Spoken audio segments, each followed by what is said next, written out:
ನಿನ್ನೆಯ ದಿನ ಬೀದರ್ ಹಾಗೂ ಗುಲ್ಬರ್ಗ ಜಿಲ್ಲೆಯ ಪ್ರವಾಸ, ನಮ್ಮ ಭೂಮಿ ನಮ್ಮ ಹಕ್ಕು,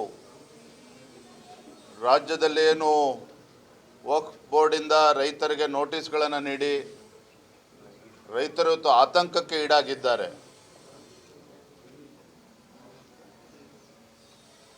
ರೈತರನ್ನ ಬೀದಿಗೆ ತರ್ತಕ್ಕಂಥ ಕೆಲಸವನ್ನು ಇವತ್ತು ರಾಜ್ಯ ಸರ್ಕಾರದ ಕುಮ್ಮಕ್ಕಿನಿಂದ ಏನು ನಡೀತಾ ಇದೆ, ಇದರ ವಿರುದ್ಧ ಇವತ್ತು ರೈತರು ಸಿಡಿದೇಳ್ತಾ ಇದ್ದಾರೆ, ಬೀದಿಗಿಳಿತಾ ಇದ್ದಾರೆ, ಹೋರಾಟಗಳನ್ನು ಮಾಡ್ತಾ ಇದ್ದಾರೆ. ಒಂದು ಜವಾಬ್ದಾರಿಯುತ ಪ್ರತಿಪಕ್ಷವಾಗಿ ನಮ್ಮೆಲ್ಲರ ಕರ್ತವ್ಯ ಇದೆ. ಸಂಕಷ್ಟಕ್ಕೆ ಒಳಗಾಗಿರ್ತಕ್ಕಂಥ ರೈತರಿಗೆ ಧೈರ್ಯವನ್ನು ತುಂಬಬೇಕು. ಅವರೆಲ್ಲರೂ ಕೂಡ ನಾವು ತಮ್ಮ ಜೊತೆಲಿದ್ದೇವೆ, ಹೋರಾಟವನ್ನು ಮಾಡ್ತೇವೆ. ಯಾವುದೇ ಕಾರಣಕ್ಕೂ ರೈತರಿಗೆ ತೊಂದರೆ ಆಗೋದಕ್ಕೆ ನಾವು ಅವಕಾಶ ಕೊಡೋದಿಲ್ಲ ಭಾರತೀಯ ಜನತಾ ಪಾರ್ಟಿ ಅನ್ನೋ ವಿಶ್ವಾಸವನ್ನು ತುಂಬುವಂಥ ಕೆಲಸ ನಿನ್ನೆ ದಿನ ನಮ್ಮೆಲ್ಲ ನಾಯಕರುಗಳು,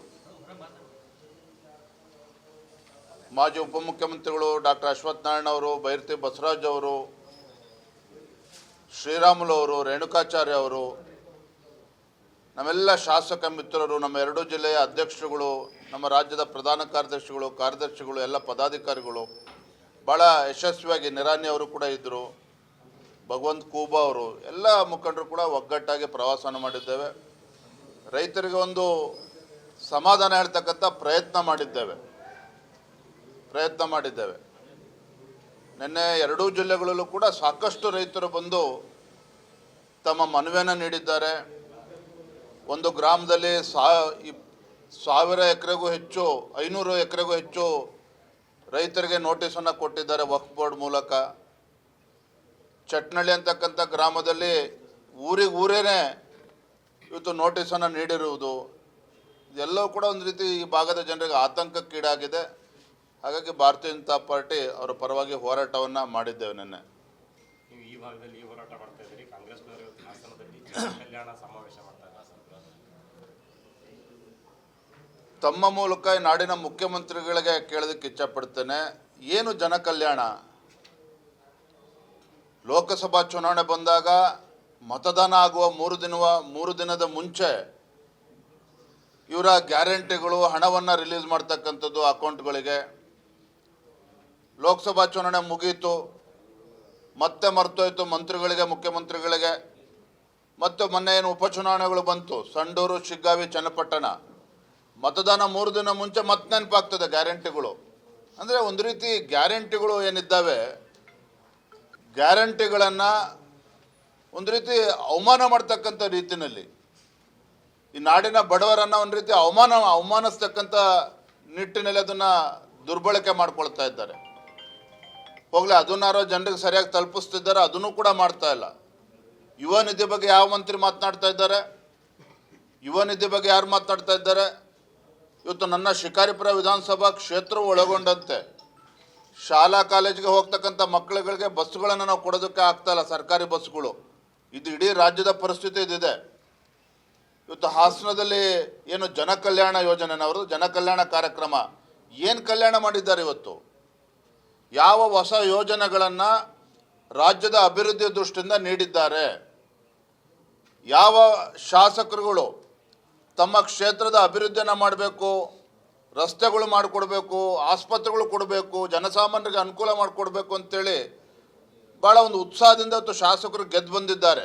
ಆಡಳಿತ ಪಕ್ಷದ ಶಾಸಕರು ಒಳಗೊಂಡಂತೆ ಯಾವ ಕ್ಷೇತ್ರಗಳಿಗೆ ಇವತ್ತು ಅನುದಾನವನ್ನು ನೀಡ್ತಾ ಇದ್ದಾರೆ ಮುಖ್ಯಮಂತ್ರಿಗಳು, ಯಾವ ಹೊಸ ಯೋಜನೆಗಳನ್ನು ಘೋಷಣೆ ಮಾಡಿದ್ದಾರೆ? ಹಾಗಾಗಿ ಇದು ಎಲ್ಲವೂ ಕೂಡ ಬೂಟಾಟಿಕೆ. ಹಾಸನದಲ್ಲಿ ನಡೀತಿರ್ತಕ್ಕಂಥ ಜನಕಲ್ಯಾಣ ಕಾರ್ಯಕ್ರಮ ಅದು ಸಿದ್ದರಾಮಯ್ಯನವರ ಶಕ್ತಿ ಪ್ರದರ್ಶನ. 3 ಚುನಾವಣೆಗಳು, ಉಪಚುನಾವಣೆಗಳನ್ನ ಗೆದ್ದಿದ್ದೇನೆ, ಯಾವುದೇ ಕಾರಣಕ್ಕೂ ಮುಖ್ಯಮಂತ್ರಿ ಸ್ಥಾನವನ್ನು ಬಿಟ್ಕೊಡೋದಿಲ್ಲ ಅನ್ನುವ ಧಮಕಿ ಇದೆಯಲ್ಲ, ಅದನ್ನು ಜನಕಲ್ಯಾಣ ಅಂತ ಹೆಸರು ಇಟ್ಕೊಂಡು ಮಾಡೋಕ್ಕೆ ಹೊರಟಿದ್ರು. ಪಾಪ ಡಿ ಕೆ ಶಿವಕುಮಾರ್ ಇವತ್ತು ರಾಜ್ಯದಲ್ಲಿ ಕಾಂಗ್ರೆಸ್ ಸರ್ಕಾರ ಬರಬೇಕು ಅಂತ ಹೇಳಿದ್ರೆ ನಂದು ಕೂಡ ಪಾತ್ರದ 50% ಅಂತೇಳಿ ಡಿ ಕೆ ಶಿವಕುಮಾರ್ ಮುಖ್ಯಮಂತ್ರಿ ಆಗೋದಕ್ಕೆ ಕಾಯ್ತಾ ಇದ್ದಾರೆ. ಇವರು ಜನಕಲ್ಯಾಣ ಅಂತೇಳಿ ಹೊರಟ್ರೆ ಅವ್ರ ಪರಿಸ್ಥಿತಿ ಏನಾಗಬೇಕು? ಹಾಗಾಗಿ ಪಾಪ ರಾಜ್ಯದ ಅಧ್ಯಕ್ಷ ಮುಂಚಿತವಾಗಿ ಹೋಗಿ ಹಾಸನದಲ್ಲಿ ಕಾರ್ಯಕ್ರಮ ಹೈಜಾಕ್ ಮಾಡಿದ್ರು. ಇಲ್ಲಾಂದರೆ ಆ ಕಾರ್ಯಕ್ರಮದಲ್ಲಿ ಸಿದ್ದರಾಮಯ್ಯನವ್ರ ಫೋಟೋ ಬಿಟ್ಟರೆ ಯಾರ್ದು ಫೋಟೋ ಇರ್ತಾ ಇರಲಿಲ್ಲ, ಡಿ ಕೆ ಶಿವಕುಮಾರ್ ಇಲ್ಲ, ಯಾರ್ದು ಫೋಟೋ ಇರ್ತಾ ಇರಲಿಲ್ಲ. ಅಂದರೆ ಎಲ್ಲೋ ಒಂದು ಕಡೆ ಕಾಂಗ್ರೆಸ್ನಲ್ಲಿ ಮುಖ್ಯಮಂತ್ರಿ ಗಾದಿಗೆ ಪೈಪೋಟಿ ಏನಿದೆ ಅವರೇ ಹೇಳಬೇಕು. ಇವತ್ತು ಮುಖ್ಯಮಂತ್ರಿಗಳು ಬಹಿರಂಗಪಡಿಸ್ಬೇಕಾಗ್ತದೆ ಏನು ಒಪ್ಪಂದ ಆಗಿದೆ, ಒಳ ಒಪ್ಪಂದ ಆಗಿದೆ ದೆಹಲಿನಲ್ಲಿ Congress high command Siddaramaiah D K Shivakumar ಮಧ್ಯೆ. ಪಾಪ ಡಿ ಕೆ ಶಿವಕುಮಾರ್ ಅವರು ಒಳ ಒಪ್ಪಂದ ಆಗಿದೆ, ಸಮಯ ಬಂದಾಗ ಹೇಳ್ತೇನೆ, ಈಗಿನ್ನೂ ಖಾಲಿ ಇಲ್ಲ ಕುರ್ಚಿ ಅಂತ ಅವ್ರು ಹೇಳ್ತಾ ಇದ್ದಾರೆ. ಅವರೇ ತಿಳಿಸ್ಬೇಕಾಗಿದೆ. ಇದರ ನಡುವೆ ಜನ ಇವತ್ತು ಬೀದಿಗೆ ಬರ್ತಕ್ಕಂಥ ಪರಿಸ್ಥಿತಿ ನಿರ್ಮಾಣ ಆಗಿರೋದಂತೂ ಸತ್ಯ. ನಿನ್ನೆ ಕೂಡ ನಾನು ಮಾತನಾಡಿದ್ದೇನೆ. ಈ ಭಾಗದಲ್ಲಿ ಇವತ್ತು ತೊಗರಿ ಏನು ಬೆಳೀತಾರೆ, ಇವತ್ತು ಸುಮಾರು 2.5-3 ಲಕ್ಷ ಎಕರೆನಲ್ಲಿ ಇವತ್ತು ಬೆಳೆ ಸಂಪೂರ್ಣವಾಗಿ ನಾಶ ಆಗಿದೆ. ಕನಿಷ್ಠ 25-30 ಸಾವಿರ ಪರಿಹಾರನ ಕೊಡಬೇಕು ಅಂತೇಳಿ ಜನರ ಅಪೇಕ್ಷೆ ಇದೆ, ರೈತರ ಅಪೇಕ್ಷೆ ಇದೆ. ಕಾನೂನು ಸುವ್ಯವಸ್ಥೆ ಗುಲ್ಬರ್ಗ ಜಿಲ್ಲೆ ನಿಮ್ಗಳಿಗೆ ಗೊತ್ತಿದೆ ಏನಾಗಿದೆ ಪರಿಸ್ಥಿತಿ ಅಂತೇಳಿ. ಕೊಲೆಗಳಾದರೂ ಕೂಡ ಮುಚ್ಚಿ ಹಾಕ್ತಕ್ಕಂಥ ಪ್ರಯತ್ನ ನಡೀತಾ ಇದೆ, ಯಶಸ್ವಿಯಾಗಿ ಮಾಡ್ತಾನೂ ಇದ್ದಾರೆ. ಎಲ್ಲ ಒಂದು ಕಡೆ ಕಾನೂನು ಸುವ್ಯವಸ್ಥೆನೂ ಕೂಡ ಸಂಪೂರ್ಣವಾಗಿ ಹದಗೆಟ್ಟಿದೆ. ನಾನಿವತ್ತು ರಾಜ್ಯದ ಅಧ್ಯಕ್ಷನಾಗಿ ಟೀಕೆ ಮಾಡಬೇಕು ಅಂತೇಳಿ ಇದನ್ನು ಹೇಳ್ತಾ ಇಲ್ಲ. ಇವತ್ತು ಗುಲ್ಬರ್ಗ ಜಿಲ್ಲೆಯಲ್ಲಿ ಏನೇನು ಘಟನೆಗಳು ನಡೀತಿದೆ ನಿಮಗೆಲ್ಲವೂ ಕೂಡ ತಿಳಿದಿದೆ. ಸರ್, ಈಗ ನಮ್ಮಲ್ಲಿ ಯಾವುದೇ ಇದು ಆಗಿಲ್ಲ ಹೈಕಮಾಂಡ್ ಅಲ್ಲಿ ಅಂತ ಸಿದ್ದರಾಮಯ್ಯನವರು ಹೇಳ್ತಾರೆ. ಈ ಕಡೆ ಡಿ ಕೆ ಶಿವಕುಮಾರ್ ಅವರು ಹೇಳ್ತಾರೆ ಆಗಿದೆ ಅಂತ ಹೇಳಿ, ಅಧಿಕಾರ ಬದಲಾವಣೆ ಒಪ್ಪಂದ ಆಗಿದೆ ಅಂತ ಹೇಳ್ತಾರೆ, ಆಗಿಲ್ಲ ಅಂತ ಸಿದ್ದರಾಮಯ್ಯ ಹೇಳಿದ್ನಲ್ಲ. ಈಗ ಜಿದ್ದಾಜಿದ್ದಿ ಶುರುವಾಗಿದೆ, 4 ಗೋಡೆ ಮಧ್ಯೆ ಇತ್ತು. ಈಗ ಬಹಿರಂಗವಾಗಿ ಚರ್ಚೆ ಶುರುವಾಗಿದೆ, ಇನ್ನು ಹೊಡೆದಾಟಕ್ಕೂ ಕೂಡ ನಿಂತ್ಕೊಳ್ತಾರೆ. ನಿನ್ನೆಯ ದಿನ ಬೀದರ್ ಹಾಗೂ ಗುಲ್ಬರ್ಗ ಜಿಲ್ಲೆಯ ಪ್ರವಾಸ, ನಮ್ಮ ಭೂಮಿ ನಮ್ಮ ಹಕ್ಕು, ರಾಜ್ಯದಲ್ಲಿ ಏನು ವಕ್ಫ್ ಬೋರ್ಡಿಂದ ರೈತರಿಗೆ ನೋಟಿಸ್ಗಳನ್ನು ನೀಡಿ ರೈತರು ಇವತ್ತು ಆತಂಕಕ್ಕೆ ಈಡಾಗಿದ್ದಾರೆ.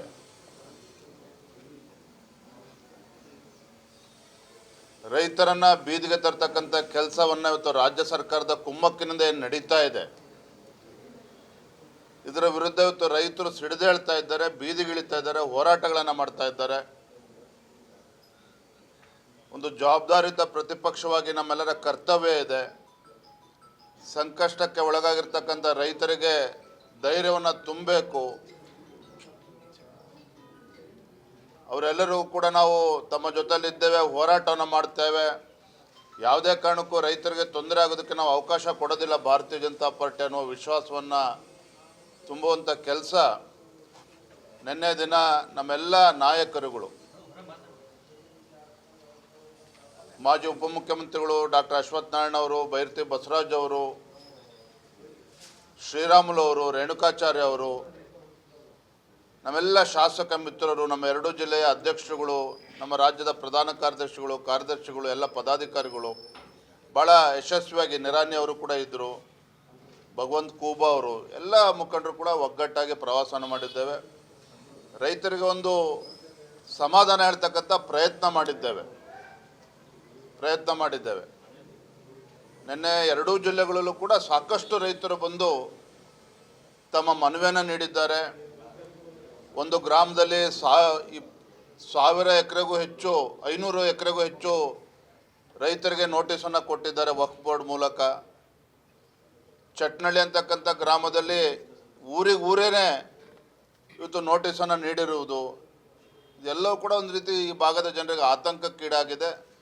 ಹಾಗಾಗಿ ಭಾರತೀಯ ಜನತಾ ಪಾರ್ಟಿ ಅವರ ಪರವಾಗಿ ಹೋರಾಟವನ್ನು ಮಾಡಿದ್ದೇವೆ. ನಿನ್ನೆ ನೀವು ಈ ಭಾಗದಲ್ಲಿ ಹೋರಾಟ ಮಾಡ್ತಾ ಇದ್ದೀರಿ, ಕಾಂಗ್ರೆಸ್ನವರು ಹಾಸನದಲ್ಲಿ ಕಲ್ಯಾಣ ಸಮಾವೇಶ ಮಾಡ್ತಾ ಇದ್ದಾರೆ. ತಮ್ಮ ಮೂಲಕ ಈ ನಾಡಿನ ಮುಖ್ಯಮಂತ್ರಿಗಳಿಗೆ ಕೇಳೋದಕ್ಕೆ ಇಚ್ಛಪಡ್ತೇನೆ, ಏನು ಜನ ಕಲ್ಯಾಣ? ಲೋಕಸಭಾ ಚುನಾವಣೆ ಬಂದಾಗ ಮತದಾನ ಆಗುವ 3 ದಿನದ ಮುಂಚೆ ಇವರ ಗ್ಯಾರಂಟಿಗಳು, ಹಣವನ್ನು ರಿಲೀಸ್ ಮಾಡ್ತಕ್ಕಂಥದ್ದು ಅಕೌಂಟ್ಗಳಿಗೆ. ಲೋಕಸಭಾ ಚುನಾವಣೆ ಮುಗೀತು, ಮತ್ತೆ ಮರ್ತೋಯ್ತು ಮಂತ್ರಿಗಳಿಗೆ, ಮುಖ್ಯಮಂತ್ರಿಗಳಿಗೆ. ಮತ್ತು ಮೊನ್ನೆ ಏನು ಉಪಚುನಾವಣೆಗಳು ಬಂತು, ಸಂಡೂರು, ಶಿಗ್ಗಾವಿ, ಚನ್ನಪಟ್ಟಣ, ಮತದಾನ 3 ದಿನ ಮುಂಚೆ ಮತ್ತೆ ನೆನಪಾಗ್ತದೆ ಗ್ಯಾರಂಟಿಗಳು. ಅಂದರೆ ಒಂದು ರೀತಿ ಗ್ಯಾರಂಟಿಗಳು ಏನಿದ್ದಾವೆ, ಗ್ಯಾರಂಟಿಗಳನ್ನು ಒಂದು ರೀತಿ ಅವಮಾನ ಮಾಡ್ತಕ್ಕಂಥ ರೀತಿಯಲ್ಲಿ ಈ ನಾಡಿನ ಬಡವರನ್ನು ಒಂದು ರೀತಿ ಅವಮಾನಿಸ್ತಕ್ಕಂಥ ನಿಟ್ಟಿನಲ್ಲಿ ಅದನ್ನು ದುರ್ಬಳಕೆ ಮಾಡ್ಕೊಳ್ತಾ ಇದ್ದಾರೆ. ಹೋಗಲಿ, ಅದನ್ನಾರೋ ಜನರಿಗೆ ಸರಿಯಾಗಿ ತಲುಪಿಸ್ತಿದ್ದಾರೆ, ಅದನ್ನು ಕೂಡ ಮಾಡ್ತಾ ಇಲ್ಲ. ಯುವ ನಿಧಿ ಬಗ್ಗೆ ಯಾವ ಮಂತ್ರಿ ಮಾತನಾಡ್ತಾ ಇದ್ದಾರೆ? ಯುವ ನಿಧಿ ಬಗ್ಗೆ ಯಾರು ಮಾತನಾಡ್ತಾ ಇದ್ದಾರೆ? ಇವತ್ತು ನನ್ನ ಶಿಕಾರಿಪುರ ವಿಧಾನಸಭಾ ಕ್ಷೇತ್ರ ಒಳಗೊಂಡಂತೆ ಶಾಲಾ ಕಾಲೇಜಿಗೆ ಹೋಗ್ತಕ್ಕಂಥ ಮಕ್ಕಳುಗಳಿಗೆ ಬಸ್ಸುಗಳನ್ನು ನಾವು ಕೊಡೋದಕ್ಕೆ ಆಗ್ತಾಯಿಲ್ಲ, ಸರ್ಕಾರಿ ಬಸ್ಸುಗಳು. ಇದು ಇಡೀ ರಾಜ್ಯದ ಪರಿಸ್ಥಿತಿ ಇದಿದೆ. ಇವತ್ತು ಹಾಸನದಲ್ಲಿ ಏನು ಜನಕಲ್ಯಾಣ ಯೋಜನೆನವರು ಜನಕಲ್ಯಾಣ ಕಾರ್ಯಕ್ರಮ ಏನು ಕಲ್ಯಾಣ ಮಾಡಿದ್ದಾರೆ? ಇವತ್ತು ಯಾವ ಹೊಸ ಯೋಜನೆಗಳನ್ನು ರಾಜ್ಯದ ಅಭಿವೃದ್ಧಿ ದೃಷ್ಟಿಯಿಂದ ನೀಡಿದ್ದಾರೆ? ಯಾವ ಶಾಸಕರುಗಳು ತಮ್ಮ ಕ್ಷೇತ್ರದ ಅಭಿವೃದ್ಧಿಯನ್ನು ಮಾಡಬೇಕು, ರಸ್ತೆಗಳು ಮಾಡಿಕೊಡ್ಬೇಕು, ಆಸ್ಪತ್ರೆಗಳು ಕೊಡಬೇಕು, ಜನಸಾಮಾನ್ಯರಿಗೆ ಅನುಕೂಲ ಮಾಡಿಕೊಡ್ಬೇಕು ಅಂತೇಳಿ ಭಾಳ ಒಂದು ಉತ್ಸಾಹದಿಂದ ಇವತ್ತು ಶಾಸಕರು ಗೆದ್ದು ಬಂದಿದ್ದಾರೆ. ಆಡಳಿತ ಪಕ್ಷದ ಶಾಸಕರು ಒಳಗೊಂಡಂತೆ ಯಾವ ಕ್ಷೇತ್ರಗಳಿಗೆ ಇವತ್ತು ಅನುದಾನವನ್ನು ನೀಡ್ತಾ ಇದ್ದಾರೆ ಮುಖ್ಯಮಂತ್ರಿಗಳು? ಯಾವ ಹೊಸ ಯೋಜನೆಗಳನ್ನು ಘೋಷಣೆ ಮಾಡಿದ್ದಾರೆ? ಹಾಗಾಗಿ ಇದು ಎಲ್ಲವೂ ಕೂಡ ಬೂಟಾಟಿಕೆ. ಹಾಸನದಲ್ಲಿ ನಡೀತಿರ್ತಕ್ಕಂಥ ಜನಕಲ್ಯಾಣ ಕಾರ್ಯಕ್ರಮ ಅದು ಸಿದ್ದರಾಮಯ್ಯನವರ ಶಕ್ತಿ ಪ್ರದರ್ಶನ. 3 ಚುನಾವಣೆಗಳು ಉಪಚುನಾವಣೆಗಳನ್ನ ಗೆದ್ದಿದ್ದೇನೆ, ಯಾವುದೇ ಕಾರಣಕ್ಕೂ ಮುಖ್ಯಮಂತ್ರಿ ಸ್ಥಾನವನ್ನು ಬಿಟ್ಕೊಡೋದಿಲ್ಲ ಅನ್ನುವ ಧಮಕಿ ಇದೆಯಲ್ಲ, ಅದನ್ನು ಜನಕಲ್ಯಾಣ ಅಂತ ಹೆಸರು ಇಟ್ಕೊಂಡು ಮಾಡೋಕ್ಕೆ ಹೊರಟಿದ್ರು. ಪಾಪ ಡಿ.ಕೆ. ಶಿವಕುಮಾರ್ ಇವತ್ತು ರಾಜ್ಯದಲ್ಲಿ ಕಾಂಗ್ರೆಸ್ ಸರ್ಕಾರ ಬರಬೇಕು ಅಂತ ಹೇಳಿದ್ರೆ ನಂದು ಕೂಡ ಪಾತ್ರದ 50% ಅಂತೇಳಿ ಡಿ.ಕೆ. ಶಿವಕುಮಾರ್ ಮುಖ್ಯಮಂತ್ರಿ ಆಗೋದಕ್ಕೆ ಕಾಯ್ತಾ ಇದ್ದಾರೆ. ಇವರು ಜನಕಲ್ಯಾಣ ಅಂತೇಳಿ ಹೊರಟ್ರೆ ಅವ್ರ ಪರಿಸ್ಥಿತಿ ಏನಾಗಬೇಕು? ಹಾಗಾಗಿ ಪಾಪ ರಾಜ್ಯದ ಅಧ್ಯಕ್ಷ ಮುಂಚಿತವಾಗಿ ಹೋಗಿ ಹಾಸನದಲ್ಲಿ ಆ ಕಾರ್ಯಕ್ರಮ ಹೈಜಾಕ್ ಮಾಡಿದ್ರು. ಇಲ್ಲಾಂದರೆ ಆ ಕಾರ್ಯಕ್ರಮದಲ್ಲಿ ಸಿದ್ದರಾಮಯ್ಯನವ್ರ ಫೋಟೋ ಬಿಟ್ಟರೆ ಯಾರ್ದು ಫೋಟೋ ಇರ್ತಾ ಇರಲಿಲ್ಲ, ಡಿ.ಕೆ. ಶಿವಕುಮಾರ್ ಇಲ್ಲ, ಯಾರ್ದು ಫೋಟೋ ಇರ್ತಾ ಇರಲಿಲ್ಲ. ಅಂದರೆ ಎಲ್ಲೋ ಒಂದು ಕಡೆ ಕಾಂಗ್ರೆಸ್ನಲ್ಲಿ ಮುಖ್ಯಮಂತ್ರಿ ಗಾದಿಗೆ ಪೈಪೋಟಿ ಏನಿದೆ ಅವರೇ ಹೇಳಬೇಕು. ಇವತ್ತು ಮುಖ್ಯಮಂತ್ರಿಗಳು ಬಹಿರಂಗಪಡಿಸ್ಬೇಕಾಗ್ತದೆ ಏನು ಒಪ್ಪಂದ ಆಗಿದೆ, ಒಳ ಒಪ್ಪಂದ ಆಗಿದೆ ದೆಹಲಿನಲ್ಲಿ ಕಾಂಗ್ರೆಸ್ ಹೈಕಮಾಂಡು ಸಿದ್ದರಾಮಯ್ಯ ಡಿ.ಕೆ. ಶಿವಕುಮಾರ್ ಮಧ್ಯೆ. ಪಾಪ ಡಿ.ಕೆ. ಶಿವಕುಮಾರ್ ಅವರು ಒಳ ಒಪ್ಪಂದ ಆಗಿದೆ, ಸಮಯ ಬಂದಾಗ ಹೇಳ್ತೇನೆ, ಈಗಿನ್ನೂ ಖಾಲಿ ಇಲ್ಲ ಕುರ್ಚಿ ಅಂತ ಅವ್ರು ಹೇಳ್ತಾ ಇದ್ದಾರೆ. ಅವರೇ ತಿಳಿಸ್ಬೇಕಾಗಿದೆ. ಇದರ ನಡುವೆ ಜನ ಇವತ್ತು ಬೀದಿಗೆ ಬರ್ತಕ್ಕಂಥ ಪರಿಸ್ಥಿತಿ ನಿರ್ಮಾಣ ಆಗಿರೋದಂತೂ ಸತ್ಯ. ನಿನ್ನೆ ಕೂಡ ನಾನು ಮಾತನಾಡಿದ್ದೇನೆ. ಈ ಭಾಗದಲ್ಲಿ ಇವತ್ತು ತೊಗರಿ ಏನು ಬೆಳೀತಾರೆ, ಇವತ್ತು ಸುಮಾರು 2.5-3 ಲಕ್ಷ ಎಕರೆನಲ್ಲಿ ಇವತ್ತು ಬೆಳೆ ಸಂಪೂರ್ಣವಾಗಿ ನಾಶ ಆಗಿದೆ. ಕನಿಷ್ಠ 25-30 ಸಾವಿರ ಪರಿಹಾರನ ಕೊಡಬೇಕು ಅಂತೇಳಿ ಜನರ ಅಪೇಕ್ಷೆ ಇದೆ, ರೈತರ ಅಪೇಕ್ಷೆ ಇದೆ. ಕಾನೂನು ಸುವ್ಯವಸ್ಥೆ ಗುಲ್ಬರ್ಗ ಜಿಲ್ಲೆ ನಿಮ್ಗಳಿಗೆ ಗೊತ್ತಿದೆ ಏನಾಗಿದೆ ಪರಿಸ್ಥಿತಿ ಅಂತೇಳಿ. ಕೊಲೆಗಳಾದರೂ ಕೂಡ ಮುಚ್ಚಿ ಹಾಕ್ತಕ್ಕಂಥ ಪ್ರಯತ್ನ ನಡೀತಾ ಇದೆ, ಯಶಸ್ವಿಯಾಗಿ ಮಾಡ್ತಾನೂ ಇದ್ದಾರೆ. ಎಲ್ಲ ಒಂದು ಕಡೆ ಕಾನೂನು ಸುವ್ಯವಸ್ಥೆನೂ ಕೂಡ ಸಂಪೂರ್ಣವಾಗಿ ಹದಗೆಟ್ಟಿದೆ. ನಾನಿವತ್ತು ರಾಜ್ಯದ ಅಧ್ಯಕ್ಷನಾಗಿ ಟೀಕೆ ಮಾಡಬೇಕು ಅಂತೇಳಿ ಇದನ್ನು ಹೇಳ್ತಾ ಇಲ್ಲ. ಇವತ್ತು ಗುಲ್ಬರ್ಗ ಜಿಲ್ಲೆನಲ್ಲಿ ಏನೇನು ಘಟನೆಗಳು ನಡೀತಿದೆ ನಿಮಗೆಲ್ಲವೂ ಕೂಡ ತಿಳಿದಿದೆ. ಸರ್, ಈಗ ಅದೇ ನಮ್ಮಲ್ಲಿ ಯಾವುದೇ ಇದು ಆಗಿಲ್ಲ ಹೈಕಮಾಂಡ್ ಅಲ್ಲಿ ಅಂತ ಸಿದ್ದರಾಮಯ್ಯನವರು ಹೇಳ್ತಾರೆ. ಈ ಕಡೆ ಡಿ.ಕೆ. ಶಿವಕುಮಾರ್ ಅವರು ಹೇಳ್ತಾರೆ ಆಗಿದೆ ಅಂತ ಹೇಳಿ, ಅಧಿಕಾರ ಬದಲಾವಣೆ ಒಪ್ಪಂದ ಆಗಿದೆ ಅಂತ ಹೇಳ್ತಾರೆ, ಆಗಿಲ್ಲ ಅಂತ ಸಿದ್ದರಾಮಯ್ಯ ಹೇಳಿದ್ನಲ್ಲ. ಈಗ ಜಿದ್ದಾಜಿದ್ದಿ ಶುರುವಾಗಿದೆ, 4 ಗೋಡೆ ಮಧ್ಯೆ ಇತ್ತು, ಈಗ ಬಹಿರಂಗವಾಗಿ ಚರ್ಚೆ ಶುರುವಾಗಿದೆ. ಇನ್ನು ಹೊಡೆದಾಟಕ್ಕೂ ಕೂಡ ನಿಂತ್ಕೊಳ್ತಾರೆ.